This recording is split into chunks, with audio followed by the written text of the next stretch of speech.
Greetings, salutations, everybody. Welcome to AMC Mailbag. Now, this is not AMC Movie Talk. This is AMC Mailbag, a new show that we do here on AMC Movie News a couple times a week. You know, we take mailbag questions from you guys every day on AMC Movie Talk, but we only get to about 2 or 3 questions a day, and we get like 200 questions a day from you guys. So we thought we'd start this new show.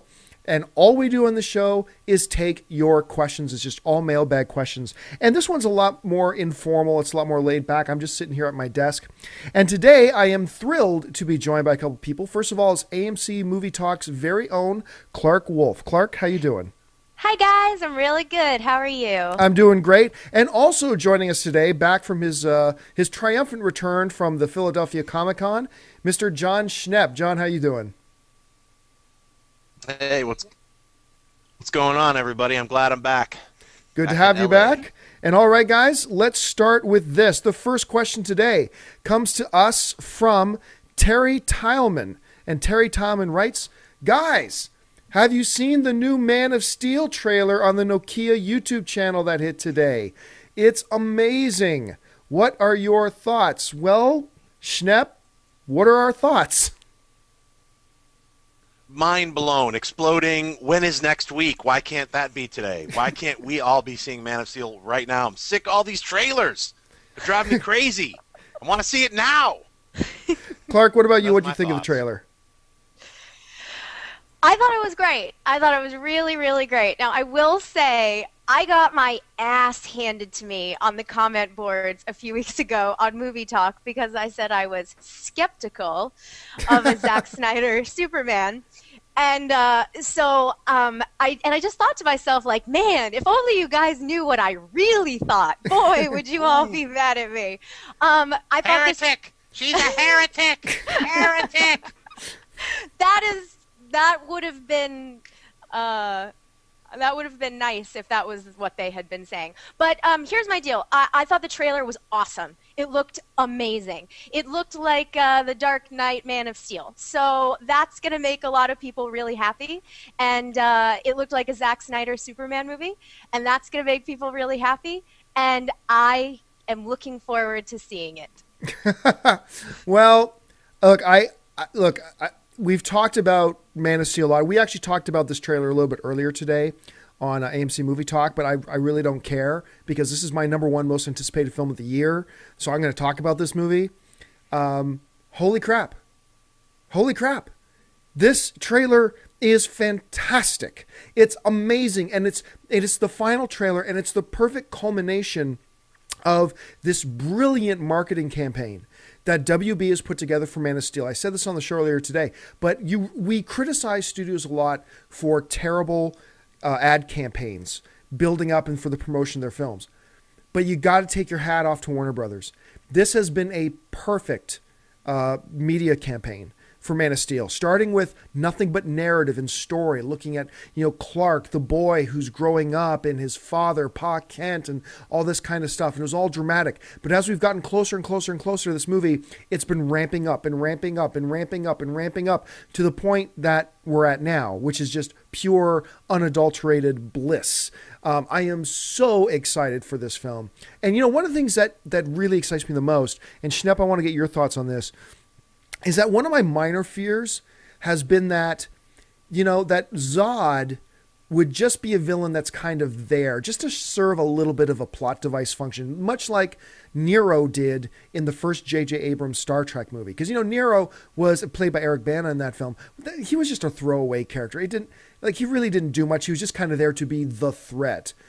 But Zod looks, to me, amazing in this. He looks like he's not just a bystander. Schnepp, what do you think? What are we going to get from Zod in this film, do you think? Well, I think he's going to take Terrence Stamp's Superman 2 role to the next level. I think Michael Shannon is an incredible actor, and I can't wait to be able to see his full Zod. Just these little tidbits of Zod are just the way his inflection, the way he's playing the character. He sounds evil, even though he's like saying "people of Earth." This whole thing. And I'm really glad the way they've done the trailers. I agree with you. I mean, I remember like a few months back we were like getting all these people saying it was like, "What's this Terrence Malick stuff?" And I'm like, now check out the action. I mean, that's what Zack Snyder's bringing to this Superman movie, is his way of being able to film action sequences and blow your mind away with super amazing sequences. So now that you're seeing them using their eye lasers and all this crazy explosions and like dudes fighting each other in space. I mean, that's what you want from Superman. You want to see somebody flying, fighting someone else who's flying. I don't want to see him lift anything. I'm tired of the Superman lifts stuff. Now it's fighting. It's pretty amazing too that that Superman Returns happened so recently, and they were able to like annihilate any thought whatsoever. It's like Superman Return. What was that? I mean, it's like hats off to them for what they've been able to accomplish. That's really amazing. And by the way, if anybody watching the show hasn't seen Michael Shannon in a movie called Bug, it's on instant Netflix. Check it out, man. Michael Shannon is so awesome. And not that anyone needs convincing, but I can't wait to see him as Zod. All right, well, let's move on to the next question that we've got in here today. And this question comes for us from Gerard C., who writes, I love the show. Keep it up. Thanks, Gerard. I tune in every day. My question is about Expendables 3. There is all this talk about stars signing on for the third film, but I'm wondering why my favorite action star isn't being approached. Steven Seagal. How do you think he would do in this movie franchise? Clark, let's start with you. You want to see yourself some Steven Seagal in Expendables 3? Well, gee whiz, I'd sure love to, but I hear he's in Russia working for the government. So maybe that's why he hasn't been approached, because someone's country is calling him. Steven Seagal has never been one of my favorites. I'm just going to put it out there. He's a little goofy to me. But hey, throw him in there. I wouldn't be mad at that. I think that's a great idea. Why not? The more the merrier. I am excited at the prospect of Nicolas Cage in the Expendables. If he is crazy Nicolas Cage, oh my gosh, that is more up my alley. But hey, if Steven Seagal wants to come along for a ride and he's not working for the UN at that point, then why not? Schnepp, what about you? What would you think of Steven Seagal in the Expendables? I think they should save Steven Seagal for like Expendables 4. Like get Steven Seagal and then Hulk Hogan. Like get everybody who's got the same like letters, like like a Lois Lane, but like Lex Luthor, but they're not real. So Hulk Hogan, Steven Seagal, you guys help me out. Get in Mr. T. Maybe my letter thing doesn't work, but yeah, Steven Seagal was awesome in Machete. So I was like, I don't know, maybe they just need to let him chill for a little bit, and he's got to do his own. He was a cop, right, in a reality show for a while. So yeah, Nicolas Cage. I had a stress dream about Nicolas Cage like last week. I'm like trying to get him for the Superman Lives thing, and I was like, hearing all this Expendables 3 stuff, I was like, man, I'm gonna have to fly to Bulgaria and like secretly get this interview, So I'm excited. I can't wait. I want Nicolas Cage to go off with guns, screaming and laughing. That would be amazing. The big problem with the idea of Steven Seagal for Expendables 3, well, there's two problems. Number one, he's really more suited right now to be the next Stay Puft Pillsbury Doughboy. And that is the kindest way I can put it. He is not in the best shape of his life. Let's just put it that way. He's pulling around like 200 extra pounds right now. Leon's getting larger. But the other thing is, from what I understand, now, I've never met Steven Seagal. From what I understand, there's not a lot of people who like him very much. Apparently, he's quite a difficult guy to get along with and a difficult guy to work with. That's just what I hear. Like I said, I've never met the man myself. So the combination of the fact that visually him being in the Expendables would kind of be a joke because of just how he looks right now, but also because I just hear he's not very well liked in a lot of these circles right now, and that includes Sylvester Stallone. So, all right, let's move on to the next question. Next question comes to us from Froy C. And Froy C. writes, I was watching The Incredible Hulk, and I remembered the scene when Bruce Banner, Betsy Ross, and Dr. Samuel Stearns attempted and succeeded in bringing out the Hulk in his lab. The scene ended with Samuel Stearns getting exposed to Bruce's blood through a wound in his head and smiling as his head started to grow. Was that just a possible villain route leader if they were going to make another Hulk standalone film?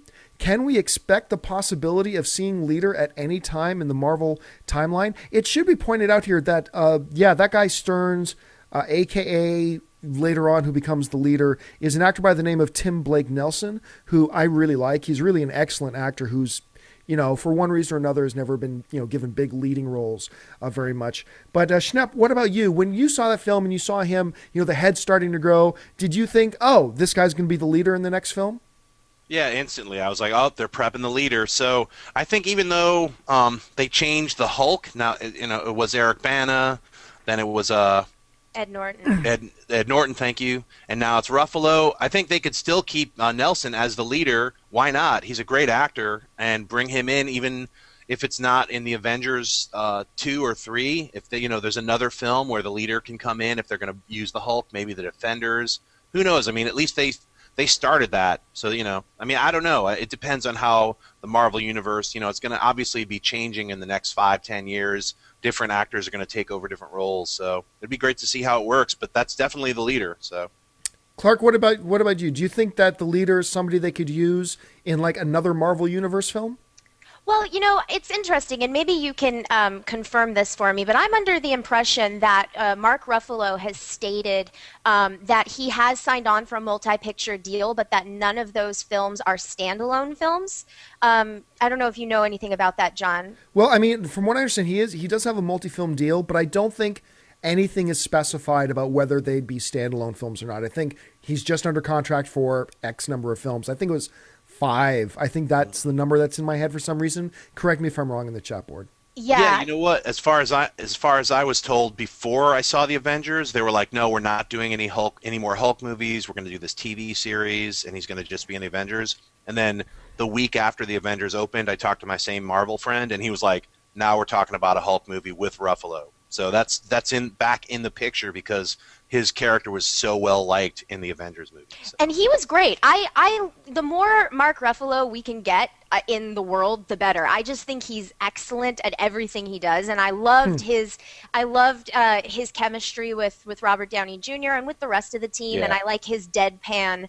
I like his deadpan delivery, and which is obviously such a contrast to the actual monster. But I'm under the impression, and I don't know, but maybe you guys can tell me, but I'm under the impression that kind of all the memories from the other 2 Hulk movies are kind of like we want to forget those now. I don't know. That's been my vibe from what I've been seeing with the Avengers and the new, incorporating the Hulk into that universe. So I don't know if they'll actually continue that same thread. But who knows? I mean, it sounds like it was set up perfectly, and if the desire is there, maybe he'll be back. Yeah, my understanding is that the first Hulk film with Eric Bana is gone. That's forgotten. Right. The second one with Ed Norton is actually the Hulk that we see in Avengers. I mean, that's okay. So the Hulk in Avengers is the continuation of the Hulk in the Ed Norton film. Although, obviously they don't pay a lot of attention to the events of the Edward Norton film, but that's kind of their quote unquote continuity.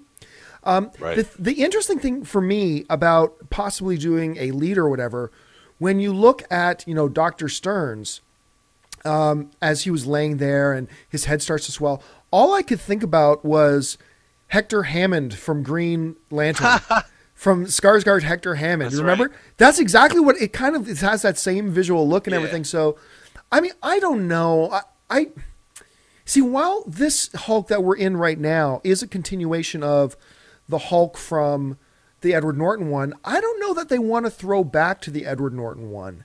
I think they're saying, yeah, this is the same guy, but let's just leave it at that. So I don't know if they have a lot of interest right now in like going back and bringing that villain, although he could be an interesting villain. I mean, I'd be a lot more interested in seeing them bring the Abomination back. I thought they did a really good job with the Abomination in the Incredible Hulk movie, and I'd love to see him as a villain in either another Hulk standalone or in a larger Marvel Universe film. I think he would be pretty cool. Plus, the Hulk has a lot of other villains that don't have giant heads. I think I agree with you. I instantly thought of the Green Lantern movie with people screaming with giant heads. I'm like, I don't want to see any more villains with screaming giant, like David Lynch moments, like yeah, like with a giant head. So, all right, yeah, Absorbing Man. That should be the. Yeah. Let's move on to the next question, and the next question comes to us from Tony Washington, who writes, Should we see a sequel to the 2010 Karate Kid movie? The movie made $177 million domestically on a $40 million production budget. Critics gave it a 66% on Rotten Tomatoes, and the audience approved it with 75%. There are a few remakes that rival the originals, and in my opinion, this new Karate Kid did just that. And what about an I Am Legend sequel or prequel? I Am Legend made $256 million domestically on a $150 million production budget. Critics liked it and gave it a 70% on Rotten Tomatoes. Yeah, I'm down. I mean, especially for Karate Kid. Look, I was nailed as a heretic when I came out of the Karate Kid remake. Pardon me. And I actually said, you know what? Sue me. This was better than the original. I actually believe that. I believe it was better than the original. Don't get me wrong. The original will always have a very special place in my heart because of what it was at the time and how it all kind of came together. But just as a standalone movie, side by side, I thought this new Karate Kid was actually better. And I hated Jaden Smith. I hate it when he's in movies. But I thought give credit where it's due. I thought he did a really nice job in that film. Jackie Chan was great in it. So yeah, I would totally be all for a sequel. Now, I don't know if they'll actually do one, but financially it makes sense. From what I understand, the Smiths would like to do another Karate Kid, but I've heard that Jackie Chan isn't so sure. At least that's what I've heard. But Schnepp, what about you? Would you be okay with a Karate Kid sequel? Yeah, if it was called Karate Kid 2 After Earth, and it takes place 1,000 years in the future, and they cryogenically unfreeze Jackie Chan and their Karate Kid, and he's like, doing that duct tape, fighting like weird gibbons, like standing on like trees and jumping. That's the only way I'll see Karate Kid 2. What about you, Clark? Would you be up for a Karate Kid 2? I hope this doesn't come off insensitive, but I don't care. I don't care at all. I don't care about Karate Kids. I don't. I remember a Karate Kid with Hilary Swank. That was the next Karate Kid. This is forever my impression. You just said the best sequel idea. Karate Kids. Karate Kids. That's the sequel right there. Bam. Copyright. Call me. Have your people call my people. Movie studios. But I want to talk about this I Am Legend question. Right. Because okay, I was so excited. I don't know if you guys have read the book. You should read the book. Yes. If you're watching, Richard Matheson, one of the best horror writers, in the last 100 years. And they have made a movie version of I Am Legend about 9,000 times. Yeah. Omega Man's my favorite. Omega Man, there you go. I mean, it's just this story really resonates. But it's funny because nobody has ever, to my knowledge, done the book even kind of close to how the book is written. And so when I heard, first of all, I love Francis Lawrence. I am a big fan of his as director, and I loved past tense, I'm sorry, Will Smith for a very long time.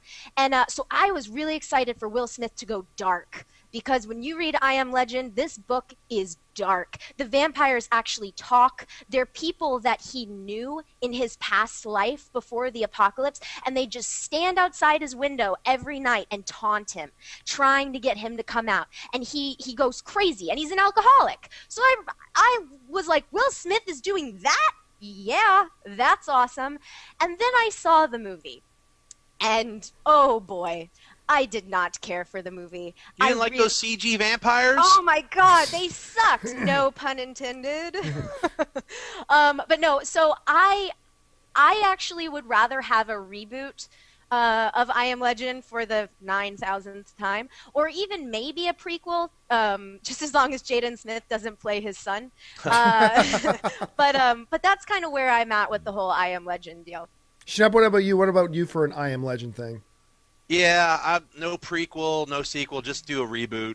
I think there were parts I actually liked the first 30 minutes of the Will Smith I Am Legend where he's just all by himself, and it was like, it's kind of that like cool fantasy that you have, like when you think about the zombie apocalypse, you're like, all right, I'm gonna have to raid this grocery store and get these chiclets and these, all this kind of crazy stuff. So it's like, yeah, it's like that's all that would be left. Chewing gum.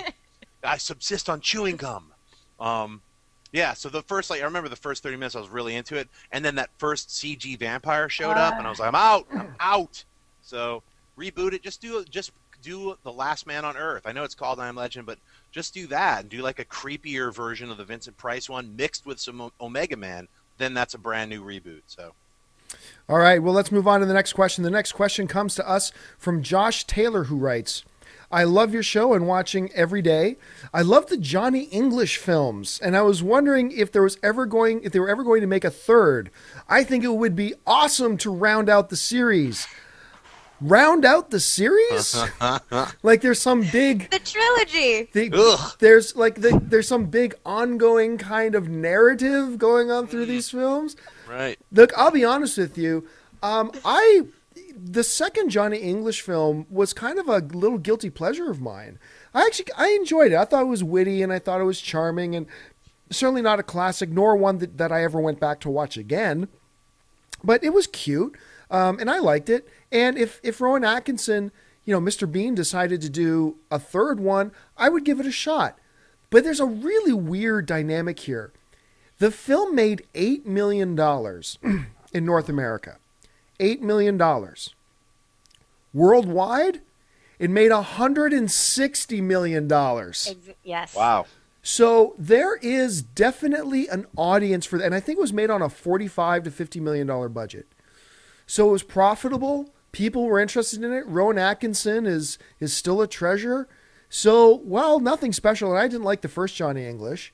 And while certainly not needed to round out the series, I'd go see it. Financially, it makes sense. If I'm a studio, I'd do it. Schnepp, what about you? If you're a studio head, do you go ahead and try to put yourself together a Johnny English 3? Sure, why not? Round out that trilogy. I need 5 more of them. Crystal Skull says no. Crystal Skull says no. I saw Johnny English on Netflix and could not get through 30 minutes of it. I hated it. So I'm a hater on it, but check it out. The rest of the world was like, I'll give you my ducats, bullions, yen, whatever. Give it to the rest of the world. The Americans, we could see it on Netflix or go, it'll make the third movie will make $4 million. What about you, Clark? I'd rather see a new Bean movie. Come on. Yeah. I actually remember watching Rowan Atkinson a couple years ago on the Today Show promoting Johnny English Reborn, and them saying, they asked some question to the effect of, so will there be more of these, Rowan? And he said, well, if America comes out to see them, and I think he's very aware that this type of but listen, I mean, it's like, why is John Cleese not making more movies all day, every day, all the time? A Fish Called Wanda is so awesome, and we haven't gotten more of those. And, we got Fierce Creatures though. Don't forget that. Fierce Creatures. How could I forget? Yeah. Also on streaming instantly. Yes. But no, my point is that sometimes the British deal doesn't necessarily translate, especially when it comes to comedy. But then again, Bond is bigger than ever right now, so maybe there's an audience for the spoof idea of a British spy. Maybe I'm reaching, but we got to round out that series. Yeah, round out that trilogy, yo. And watch Black Books on Netflix. Bam. All right, next question comes to us from Lowell Reynolds, who writes... Hello.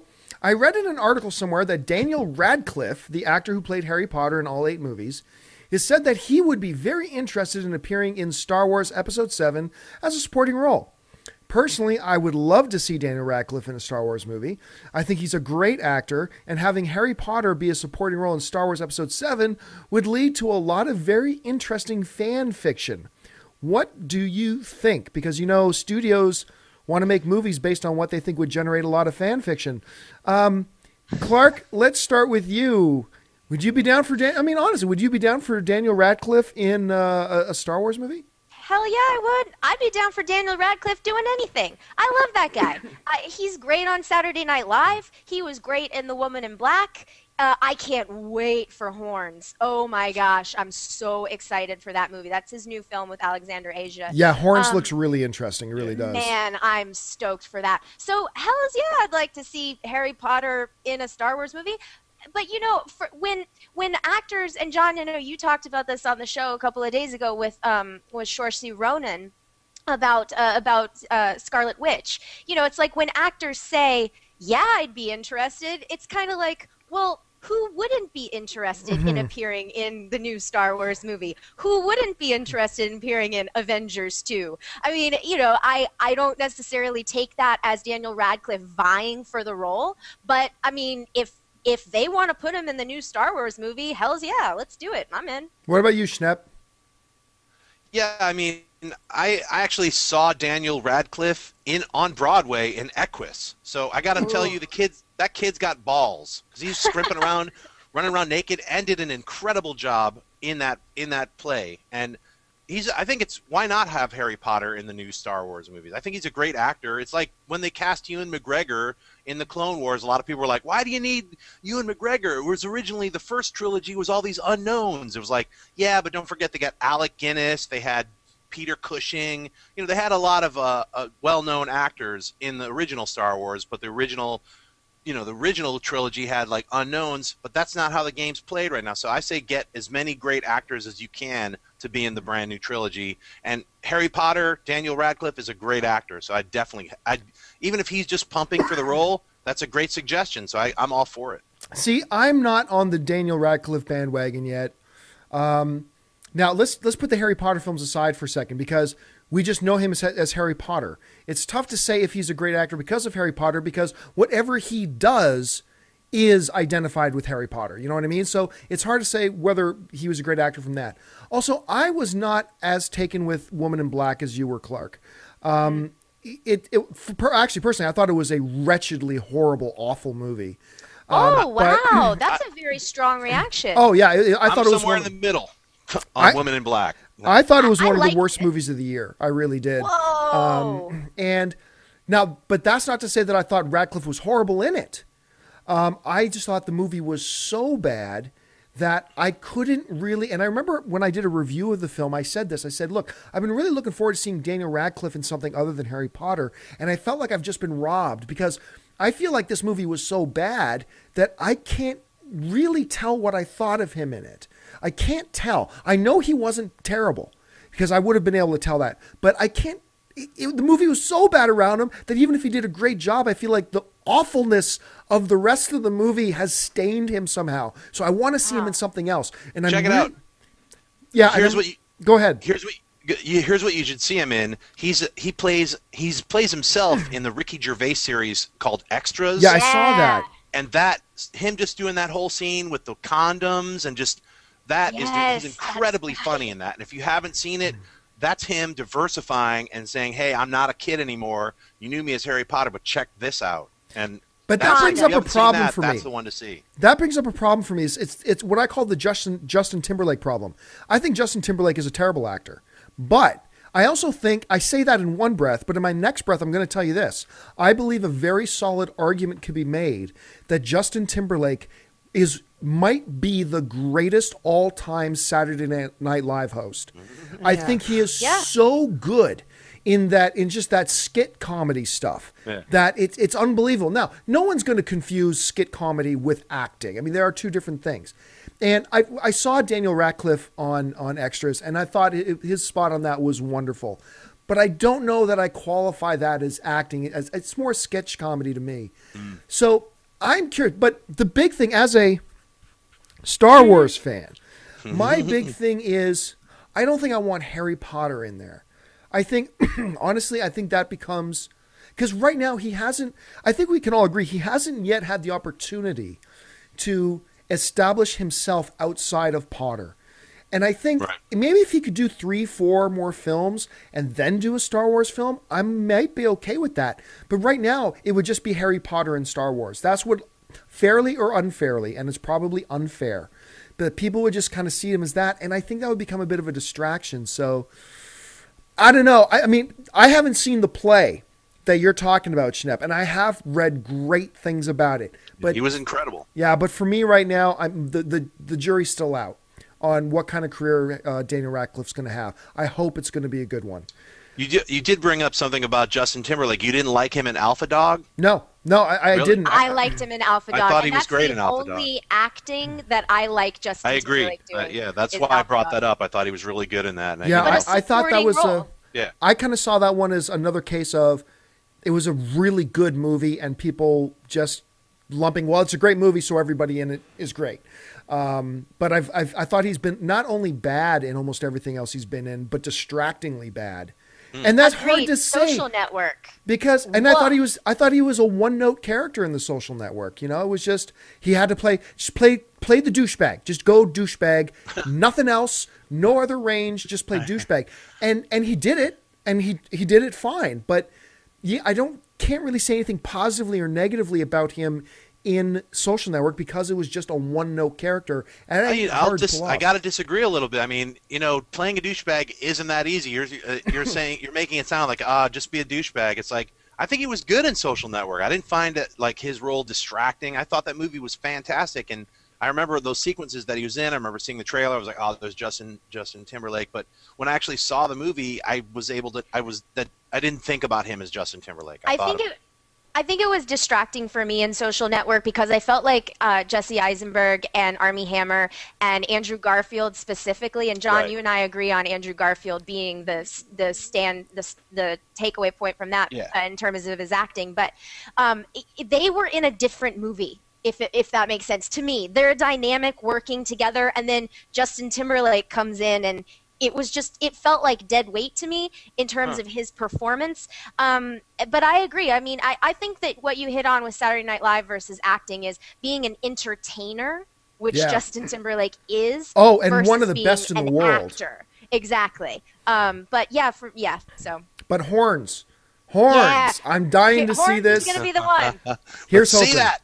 I can't wait for horns. All right, let's move on to the last question of the day. And the last question comes from Kenny B, who writes, "Hey guys, you are all awesome. Thank you. I love your show. My question is, with the huge success of the TV show Game of Thrones, what are your thoughts on a set of prequel movies which would be set to lead up to the first season of the series?" Now, I find this is a great question because we've been asked a couple of times about, hey, what do you think about a Game of Thrones movie? And we've talked about that a number of times. But the idea of a Game of Thrones prequel. Now, generally speaking, I am not a fan of even the idea of prequels. Prequels don't sit well with me. But there's they reference a lot of very cool stuff in Game of Thrones that came before. Now, obviously, first of all, we think of the Mad King, but that's just the immediate past. I mean, what about further back? Where did that damn giant dragon skull come from? Go back to those days. I'm actually all for a prequel movie to Game of Thrones because, you know, one of the drawbacks of doing like a Game of Thrones movie is that it can just feel like the next episode. You know, no matter how good or how much production, you know, obviously you could do more production value and stuff like that in a movie, but it would just kind of feel like the next episode. But with a prequel, you could do like this, you could span 50 years in a 2.5-hour movie and really make it rich and give us lots of history and make it really cool. So yeah, me personally, man, I love the idea of a Game of Thrones prequel. And hell, I would watch an entire movie just based on the Red Wedding that we just saw. So anyway, you like to cry. Is that what you're saying? You just like to cry, angry and shocked. But Clark, what do you think of the idea of a prequel Game of Thrones movie? No. No. And here's why. There is already way too much stuff for me to process week to week, 10 episodes a year.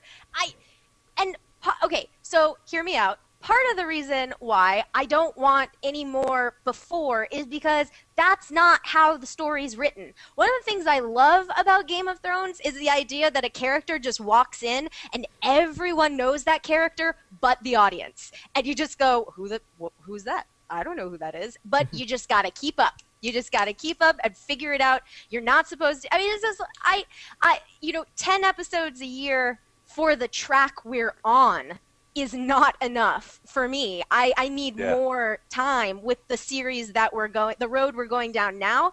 I don't want the backstory. I want the forward story and the now story. Now, all that being said, if someone was going to make a movie of the Game of Thrones title, prequel, yes, but I don't want it. All right, Schnepp, what about you? What would you think about a Game of Thrones prequel movie? You know what? I gotta say, I saw that ninth episode and it blew my mind, and I was screaming at the credits when I was like, no! And it was like silent credits because they knew that people would be so They angry knew. and freaked The out. sound of your own tears was the soundtrack. And it was so incredibly well done. It's just like the second season when they had the ninth episode with the green flames, Battle and they were of like, "Did you Blackwater." see that?" Yeah. And then this one was so emotionally crushing and horrifying. I'm not saying any spoilers if you haven't seen it yet, but it'll just destroy you. Have And you that's why they were seen- like, "Hey, check out these credits. It's all silent because you're crying." So, Have you any seen? prequels?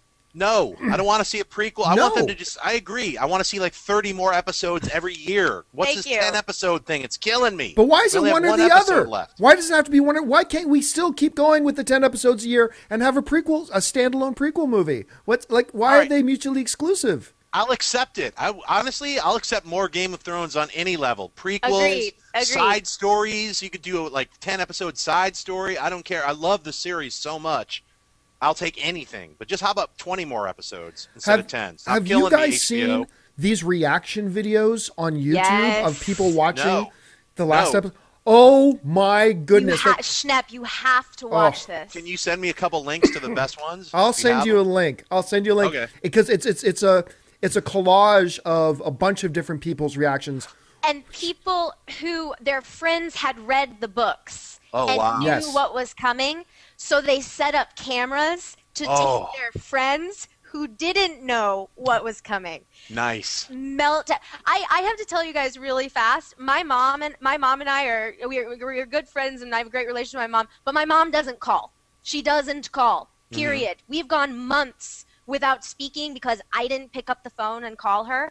I Right. texted her Monday morning. Hey, did you watch Game of Thrones? Ring, ring, ring, ring. Hey, I just wanted to talk to you about it. I was like, wow. It took the red wedding to get my mother to call me. Wow. I mean, it was a big deal.